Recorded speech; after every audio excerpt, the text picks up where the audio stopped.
You're listening to the Cycling Podcast, brought to you by iwoca. Flexible loans built for small businesses. iwoca.co.uk.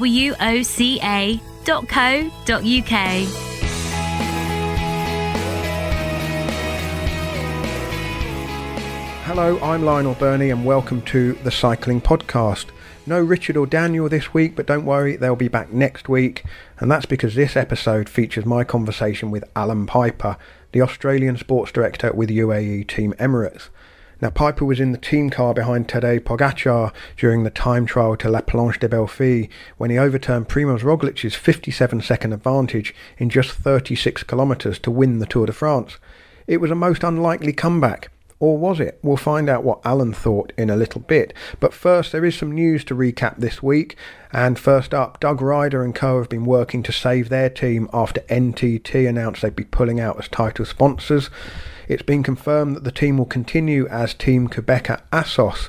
Quebecer is a not-for-profit organisation that donates bikes as part of the World Bicycle Relief Programme in South Africa, and it's been associated with the team for more than a decade. You'll probably remember back in 2011, and for a few years the team was called MTN Quebecer, before it then became Dimension Data, and most recently NTT Pro Cycling. Well, next year it will be Quebecer Assos, with the Swiss clothing company becoming the team's secondary sponsor.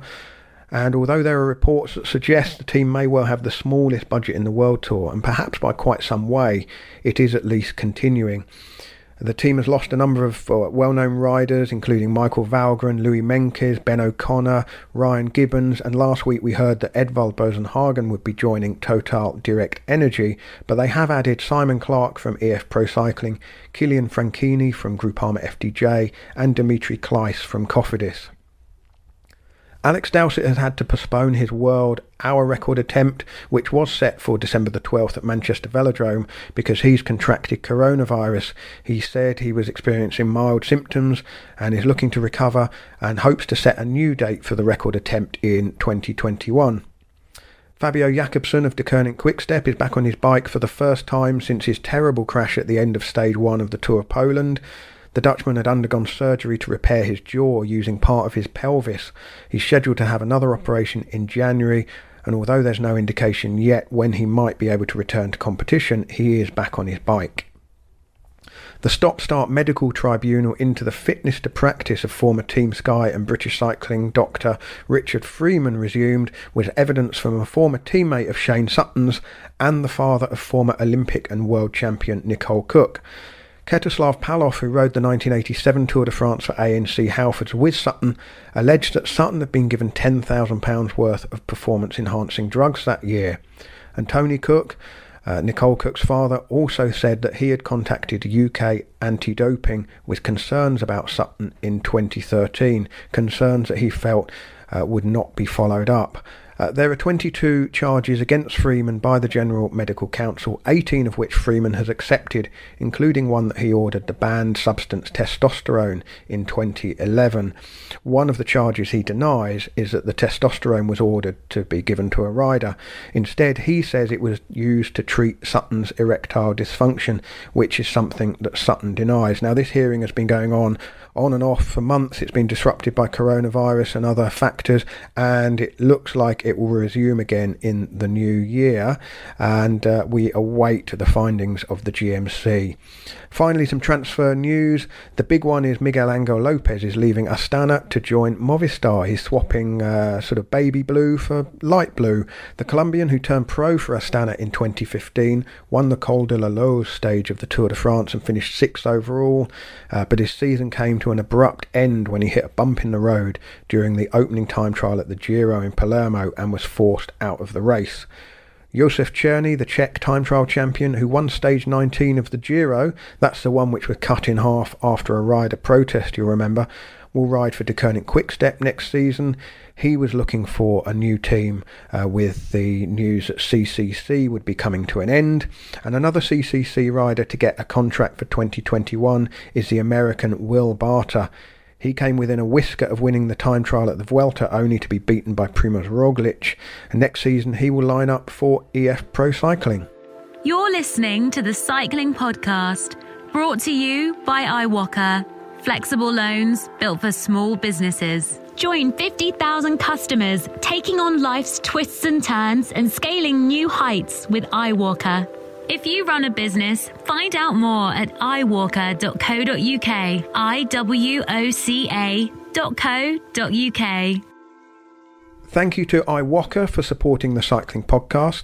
It's been a very challenging year for a lot of small businesses, and iwoca has been accredited by the British Business Bank to provide loans via CBILS, which is the Coronavirus Business Interruption Loan Scheme. There's some fascinating accounts on the iwoca website about how the company works, and the story of how they funded their first CBILS customer was something I found interesting. A small construction company in Surrey called B&H Commercials had been seriously hit by the coronavirus crisis, with a lot of their work grinding to a halt overnight. That led to challenges to buy materials and cover costs when things did get going again. And the company's financial director, David Dick, talks about the positive experience of dealing with iwoca, enabling them to take on projects that will get them through the next 3 to 6 months. Find out more about CBILS loans, or indeed regular business loans if you run a small business, by going to iwoca.co.uk. Application can be completed quickly, and most decisions are made in 1 working day. Now let's hear from Allan Peiper, who helped guide Pogacar to the Tour de France title earlier this year. I called Allan at his home in Belgium after the last classics of the season to ask about that remarkable finish to the Tour. Peiper is 60 years old now and in his second year as a sports director with UAE Team Emirates, although he missed a lot of last year, including last year's Tour, after being diagnosed with prostate cancer. Those who followed cycling in the 1980s will be familiar with Peiper's racing career. He travelled to Europe from Australia and raced for the prestigious Athletic Club de Boulogne-Billancourt on the outskirts of Paris, which was a route into the pro ranks for so many English-speaking riders, including Stephen Roach, Phil Anderson, Robert Miller, Sean Yates, Graham Jones, Paul Sherwin and many more. Peiper turned pro for Peugeot and later rode for Panasonic and Tulip Computers, riding the Tour de France 5 times. He also won a stage of the Giro in 1990, and he won the first ever stage of the Kellogg's Tour of Britain in Newcastle in 1987. And he endeared himself to a generation of fans in Britain, not just by racing in the criteriums and stage races here, but by speaking to the cameras during the quieter moments of stages in the Tour de France. And these little interviews were included in Channel 4's coverage from time to time, which took viewers directly inside the peloton. Peiper had a knack of making the Tour look both incredibly hard and great fun at the same time. Hello, just having a sardine sandwich. We've got an easy part today. I just went back and asked the director to make me this sandwich before the action starts. Sean Yates has just put his t-shirt on. So it must mean action. It looks like rain up here anyway. It's well worth reading his book, A Peiper's Tale, if you want to learn more about his childhood, his racing days as a domestique, and his transition to retirement. He spent more than a decade outside the sport before getting a break in team management. It was De Vitamon Lotto's Mark Sargent who gave him his first job as a sports director in 2005, and after that he joined T-Mobile, Garmin, then BMC, before switching to UAE Team Emirates at the start of last year. I started by asking Peiper how he felt on the morning of Saturday, September the 19th, the penultimate day of the Tour de France. Pogacar trailed Roglic by 57 seconds, but did Peiper think there was a realistic chance of his young rider winning the Tour? Well, there's quite a few things, because with the 15 or 16 seconds time loss on Col de la Loza, we slipped down the ladder a little bit, back to 55 seconds, I think it is. So, I was disappointed. Tadej was disappointed. Because we were hoping it was going to go in the other direction, that we take some time back on Roglic on Col de la Loza, but we lost some time. Every second counts. Don't count out Tadej Pogacar, but his job has just got an awful lot more difficult if he's going to steal that yellow jersey off the back of Primoz Roglic. So it made it even more of a long shot, but the good thing is that we'd done our preparation in June. I'd been down to see the course for a couple of days. In July, we went down to see the course with Tadej and also with Mikkel Bjerg and a heap of staff, and did a lot of simulation and did a full gas simulation with TT suit and wheels and bike change and full gas to the top of the climb. So we had that in the bag, which was a good thing. But 55 seconds was always going to be a long shot. So when I woke up in the morning, I was more or less thinking, if Roglic had a less than good day and Tadej had a day where he rode out of his skin, we might get close. And it might be a cliffhanger like it was on the Champs-Élysées in 89.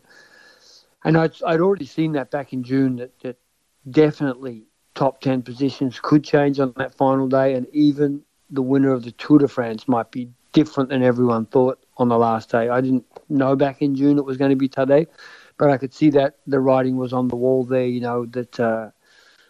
that was a possibility because of the difficulty of the climb, of the complication of the TT, with the bike change, and was such, a long 30 Ks, hard. It wasn't an easy 30 Ks getting to the base of the climb, bike change, and then, full gas to the top. So I knew that was in petto, and what I just, believed in it, but it was going to be a long shot, yeah. But I must say, you said butterflies in my stomach. I was absolutely beside myself with nerves. I remember Machin driving the car and Tadej sitting in the front seat and me sitting in the back seat. And I was just glad Machin could talk to him, because they talked shit about cars and watches and stuff like that, because I wasn't in any state to talk, because I'd made the decisions about the gears and I'd made decisions about the bike change, because the gears for the TT bike and the gears for the road bike were so different in my mind, that if it went wrong, it was basically my fault. And on a TT day, a lot can go wrong. And we decided the night before that Tadej, I went to his room and I said, look, Tadej, we had a long transfer tonight, 250 kilometres. We had the plan to drive the 50 Ks to the start the next morning so we could do one time the course in the morning. Then we had a room set up in a hotel close to the finish line so we could go and rest in the afternoon.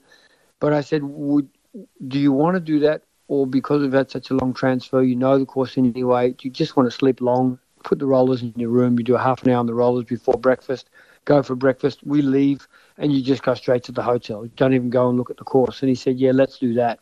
And I think that took away a hell of a lot of stress from Tadej, that he could sleep till 10 o'clock, rode on the rollers till 10:30, had his breakfast, and we left the hotel at 11. And as I said, Machin sat in the front with him talking rubbish, and I was the one that was sort of, worried about the finer details, not being at the start at that moment to see how the setup was. But everything was great, and everything was on there, on point, And I think the winner was that we were prepared for the TT, but also that Tadej was stressless because he didn't need to go and look at the course, So I think all of those things added to the main thing that it was all going in the right direction for a shot at the yellow jersey. He's been third in the Vuelta last year, so he knows what it's like to be on the podium. It's really unbelievable. I still can't imagine that I was just standing on the podium next to world champion Valverde and one of the biggest Grand Tour riders, Primoz Roglic. It's incredible feeling. And he did poke his head out of the bus, in the last an hour before he started, because the mechanics were building a white frame over there at the back of the truck and he could see them. And he said to me, sir, they don't believe I can do it today, because they were building a white bike, for the white jersey. And sort of with a smile on his face. And he's a kid who really knows what he can do, and he's relaxed. He smiles from morning till night. He's never negative. He never complains. And a really special character. I think that gives him an added advantage, and maybe that'll change in the future because of money and fame and responsibility and things not going exactly as he wants them to go. But at that moment, everything was going perfectly, and I think that led, and like I just explained about the start to his day and the rollers in the room, and I think that just led to everything being, allowing him to be relaxed, because he had confidence in that he'd ridden the course full gas before, so he knew every pothole and every turn, and he wasn't going to lose any time. He knew his equipment was dialed. All he had to do was get on his bike and ride. So I think that was a big part of his being relaxed.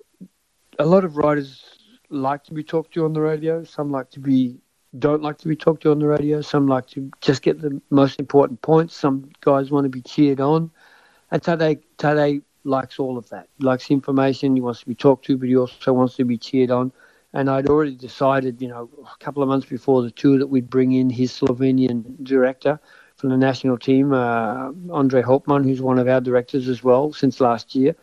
And Hopman wasn't on the tour, but I brought him in that last week, and he was there for the last week of the tour, but he was in the car for the TT. So he sat in the back seat next to the mechanic, me and Machin in the front, so that I could give tech details to Tadej, because I had it all written down, for the multiple times that we'd been over the course, 200 metres to this corner, 300 metres for that bend, 200 metres slightly uphill, and then 400 metres false flat, all of this stuff, and I could stay calm in that, and then I'd hand the radio to Andre, and he'd give him some moral support, And obviously, as the race goes deeper into the race, then you can give him more moral support over the radio. But I think the thing is for giving instructions in the car, that needs to be clear, you need to be calm, and you need to come across to the rider in that fashion that they're not getting overexcited, especially when we got to the first split and he had the second fastest time behind Dumoulin. But he was 11 seconds up on Roglic. And I'd said to Tadej, don't change your pacing strategy. Just keep going like you are. Don't get too excited, because, he could have a different strategy for the second half of the race. And tried to keep him on that way until we got to the bottom of the Planche. And then the gap had grown even more. Okay, really good, Tadej. 600 metres to the bike change. Bike change coming up. Bike change coming up for Pogacar. It has to be quick. There can be no errors here. Remember, a 5-second push maximum. It is fairly quick. He's on his bike. He's going. But you never know exactly, how Roglic was, how he was going to be on. But then we got a split halfway up the climb, and it was already a minute, But I didn't want to give that in case it was incorrect. But we knew he was riding for yellow at that point, and then you can just egg him on the whole way. I mean, then there's no holding back with moral support or time checks or whatever you've got. You can give everything on the radio from then. This is for the Tour de France. Yellow jersey, polka dot jersey, white jersey.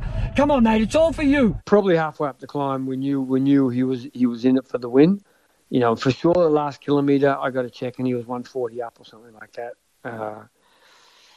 But you don't want to even count your chickens before they're laid, or their eggs before they're laid, until Roglic crosses the line. When we heard Roglic a split, at 1K to go, and definitely in the bag, but we weren't celebrating until he hit the line, because then it is official. This is Pogacar riding to one of the most memorable performances we've ever seen in professional cycling. You can have your Le Mans and Fignon. This is Roglic and Pogacar. This is 2020. This is the Tour de France being lost and being won.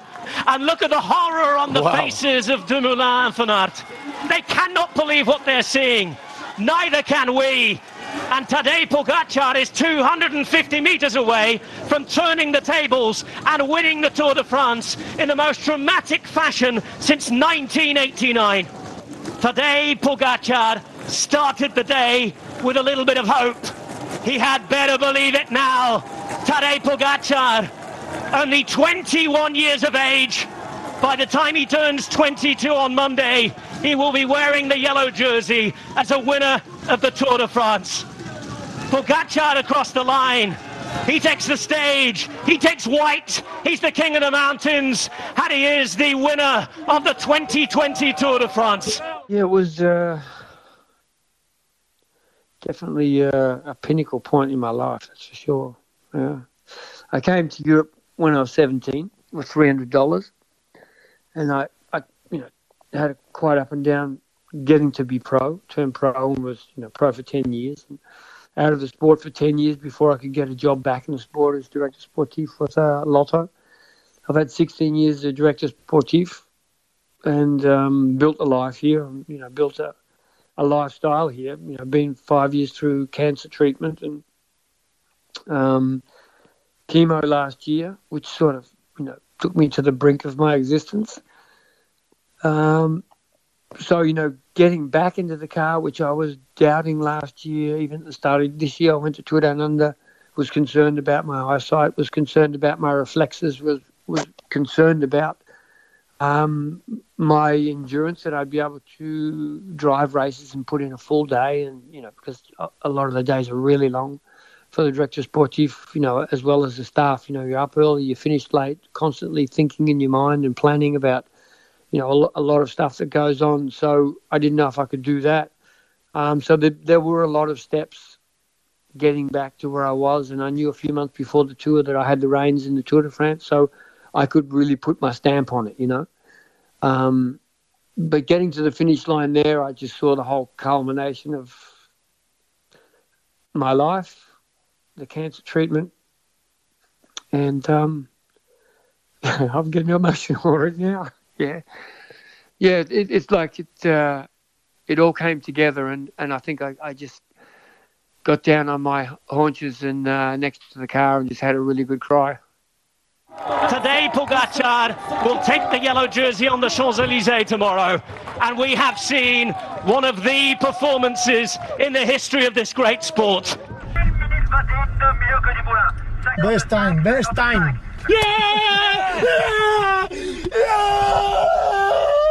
For me, as the architect, it was definitely an accomplishment. For Tadej, obviously, it was enormous at his age. Something that I sort of underestimate because you're inside that bubble.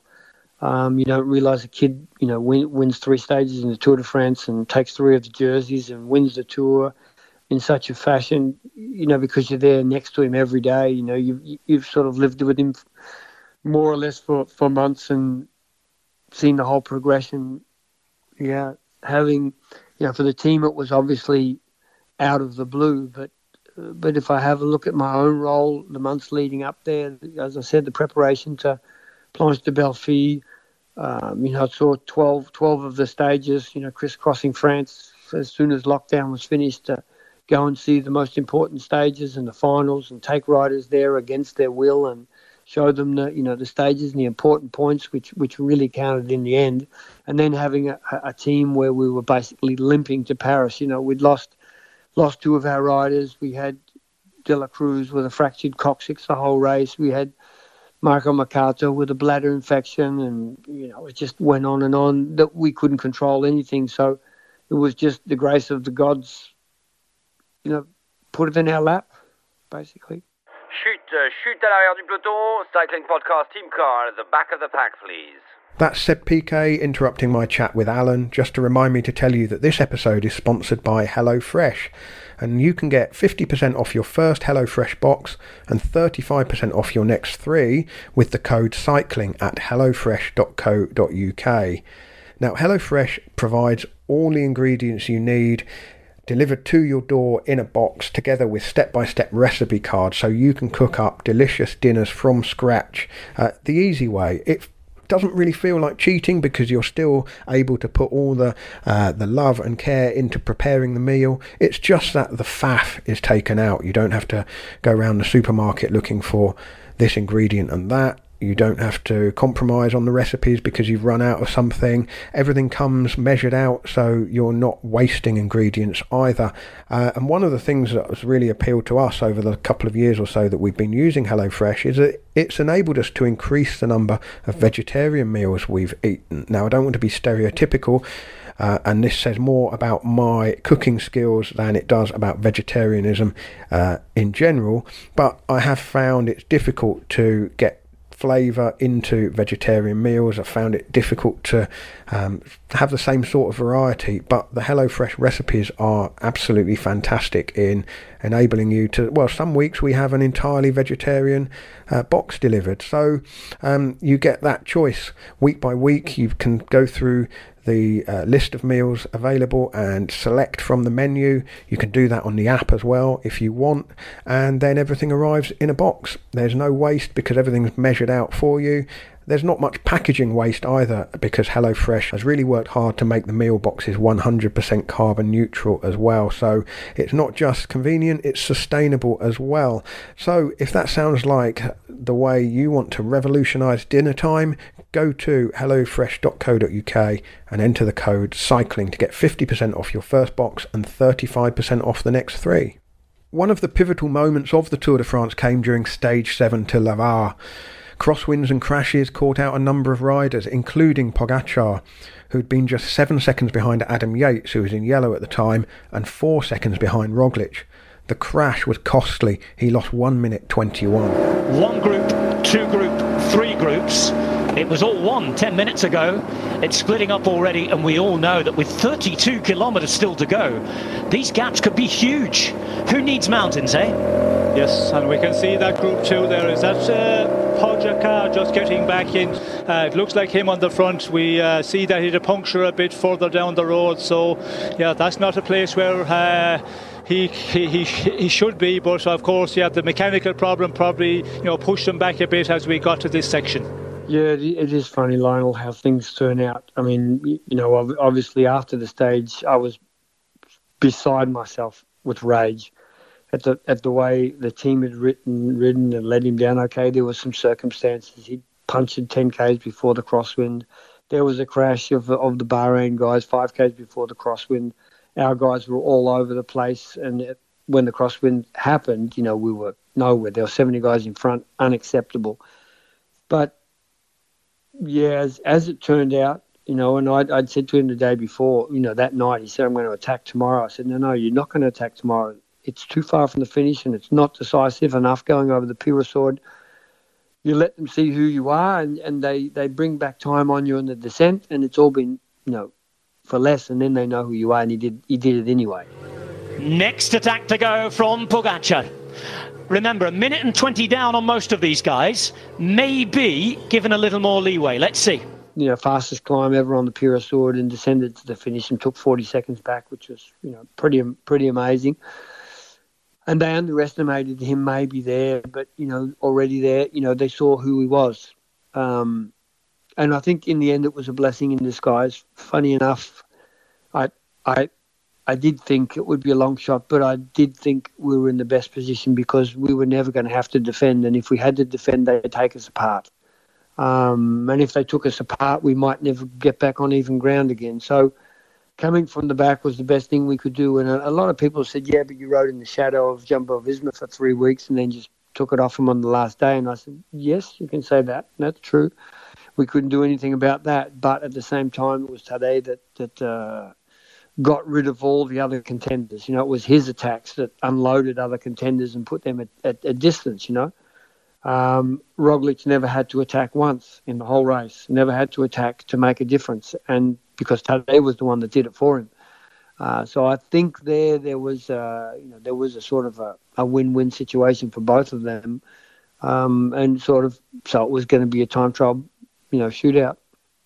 Being a director sportif at the top level, you nearly need to be half a psychologist because you need to be able to read all different characters and different situations, and you also need to keep yourself in control, but also be able to show your authority. And it's not an easy thing. And, that day after the crosswind to Laval, I did stand outside the bus for 10 minutes fuming, and no one said a word to me from the staff, and I didn't know where to sit, where to stand, what to do, because I was just so beside myself.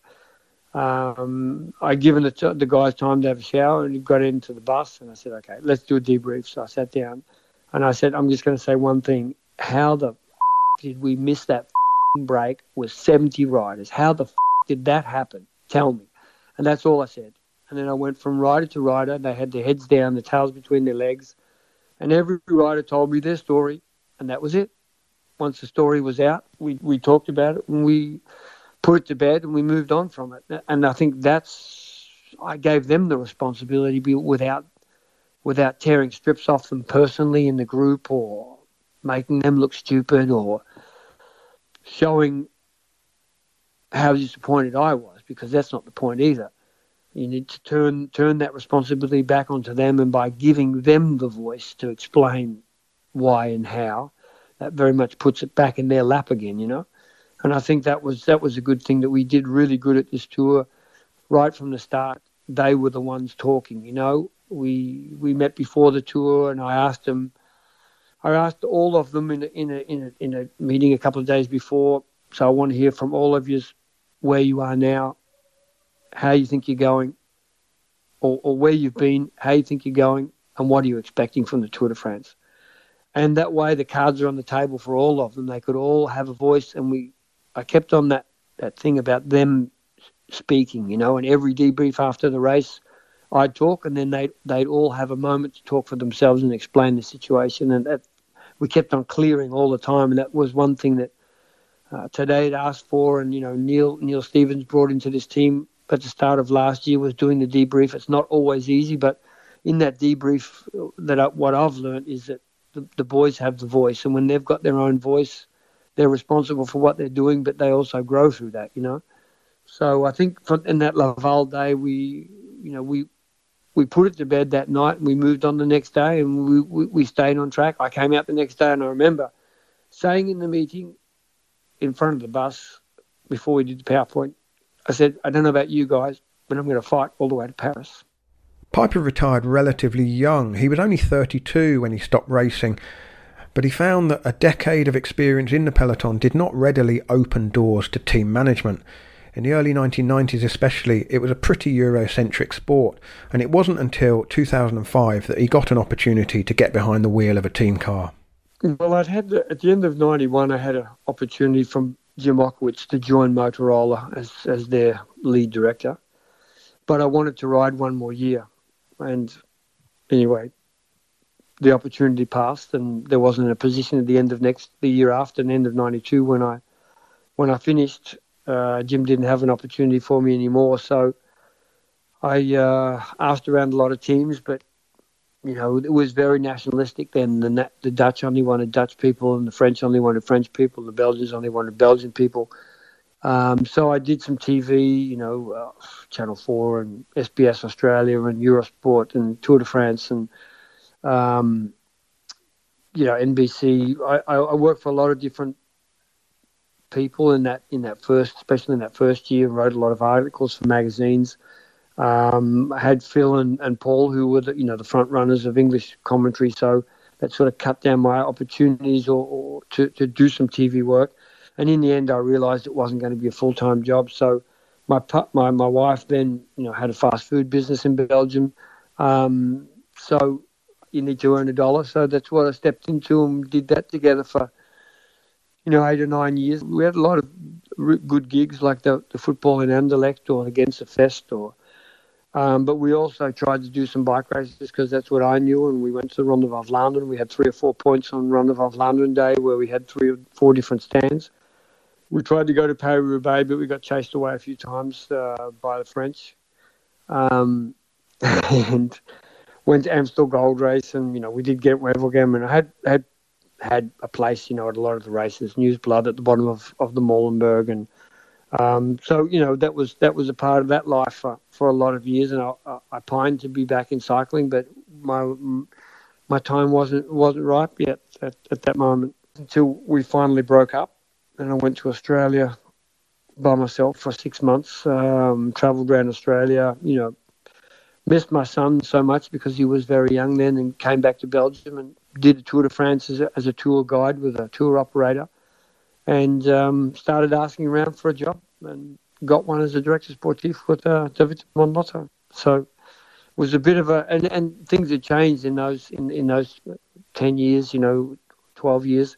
Things had changed in cycling, and it was because of Lance it had become more international, more open, and I was very lucky to get an opportunity as a director sportif at 45 years old, having been out of the sport for 12 years. So, I had a lucky break then, and I'm always going to be grateful to Mark Sergeant for giving me the opportunity. When I came back in, obviously I didn't know about rider radios, and so I had to learn all of that. But since in the last 15 years, things have changed a hell of a lot. Sport science has changed the sport. Communication has changed the sport, with Zoom calls and conference calls and world travel, more international races. Also, just for the director sportif, the fact that we've got VeloViewer where we can see the course on the internet, and we can put waypoints in, and we can we can see the whole course with Google Earth before we race. We can base our PowerPoint for our team presentation for the race meeting each day on the information we get off VeloViewer and Google Earth, and so the riders are really armed with information, when they start the bike race. I think those are the things that have really changed, which means that the director sportif needs a lot more in his arsenal to function at that top level. The Cycling Podcast is supported by Science in Sport. Science in Sport. Fueled by science. Thank you very much to Science in Sport for supporting the Cycling Podcast. Normally you can get 25% off at scienceinsport.com with the code SISCP25. But this weekend, from Black Friday to Cyber Monday inclusive, Science in Sport are offering everybody, including all of our listeners of course, 50% off everything on the website. So that includes energy bars and gels and drinks for your ride and recovery. 50% off. So the SISCP25 code won't work in conjunction with that. Science in Sport are generous, but they're not crazy. You can't get 50% off and then another 25% off with our code. But after the Black Friday Cyber Monday weekend, the SISCP25 code will be active again. But do bear in mind that it's not compatible with any other offers that Science in Sport may be running at normal times. So scienceinsport.com for 50% off this weekend. Also, just to mention that Science in Sport has partnered with Zwift for the Esports World Championships and to help promote the Turbo Plus indoor range of products. And there are some community rides coming up from Tuesday, December the 1st through to Friday, December the 4th. Follow Science in Sport on social media and check out their website for details of those rides. I'm hoping to be able to join a couple of those myself. It's interesting listening to Peiper talk about how management techniques have changed over the years, and it made me wonder how the authoritarian methods of one of Peiper's own legendary team managers would go down today. For 5 years, Peiper rode for the Dutch Panasonic team, run by Peter Post, who had a reputation for being hard on his riders and exceptionally demanding. He was a strong man, and he was a manipulator as well, but those hard-handed messages wouldn't go down now. The kids don't want to be told. They don't want to be told. They want to be listened to. And I think that's the big thing. That heavy-handedness that the Post had and many other directors, maybe Ferretti and Jan Raas and maybe even Guimard. The heavy-handedness of that era is gone now. Children of today get treated differently than they did 50 years ago as well. So. I think the riders of today, like I said in the debrief in Laval, you turn that back to them and give them the responsibility of, okay, you knew what you had to do, you knew when you had to do it, why didn't you do it? And those are, making them accountable. I think that's the beauty of a PowerPoint as well. You can make it 100% clear of their individual role, of the team's objective for the day, and then tell me why that didn't happen. And I think, Peter was a great director in his day, obviously, but the times have changed and the mentality of young riders has changed as well. And what they'll accept has changed, and getting the best out of them requires different skills these days. That's just it. For some reason, all the 10 years that I was a pro, I was constantly looking at other director sportifs and seeing what they did, how they did it, how they carried themselves, how they spoke. Whether it be Ferretti or Guimard or Jan Raas, but especially Peter Post, how he went about things, how he could motivate riders by being hard-handed and sometimes even vicious in his comments. But at the same time, how he could also be soft and be there for you, and sometimes I think these days we say too often good job when good job, that's what you paid for. I remember I was with Post for 5 years and I remember getting a slap on the shoulder 3 times for a good job. I mean, that's it, 3 times in 5 years because that was expected of me, I think, these days, kids are looking for more confirmation of, they're doing good. And I think our communication skills these days and our emotional intelligence concerning our riders has also changed Which is very interesting, an interesting dynamic. Last year, Peiper was diagnosed with cancer for the second time in 5 years and took a break from his job with UAE Team Emirates to have chemotherapy. I asked him how he's doing now. I'm feeling really great, actually. In the last race tomorrow in Planche, so I'm looking forward to a few weeks of absolutely nothing and riding my bike and just watching TV in the afternoon and not having to think about other people for a change. But I'm feeling good health-wise. I've got a check-up in next week to get the results of a scan and blood test I did before the Tour de France. But I think it'll be okay. The way I feel and, the way things have gone the last months, my endurance base is really strong, and I'm feeling, on top of everything. So hopefully, fingers crossed, everything will be still good. I hope you enjoyed listening to Allan Peiper there. He's certainly someone I'd like to sit down with for a lunch with episode one day when circumstances allow. Perhaps he'd like to go for a plate of stoofvlees or Flemish stew. Or, well, that's my pronunciation of Flemish stew anyway, because I'd certainly like to hear more about his career both on and off the bike. Richard and Daniel will be back next week, but before I go, just a reminder that we've partnered with Laka to create a cycling podcast community within their wider community of cyclists who are all cooperating to provide better, cheaper insurance cover for their bikes. To find out more, go to laka.co.uk, and if you want to sign up and join the cycling podcast community, use the code TCP. That's all from me. Listen out for another great episode of Service Course with Tom and Lizzie that's coming out later this week, or check out Introducing Orla Chenouille, which is available for Friends of the Podcast now. Sign up for the Friends of the Podcast access at thecyclingpodcast.com/join.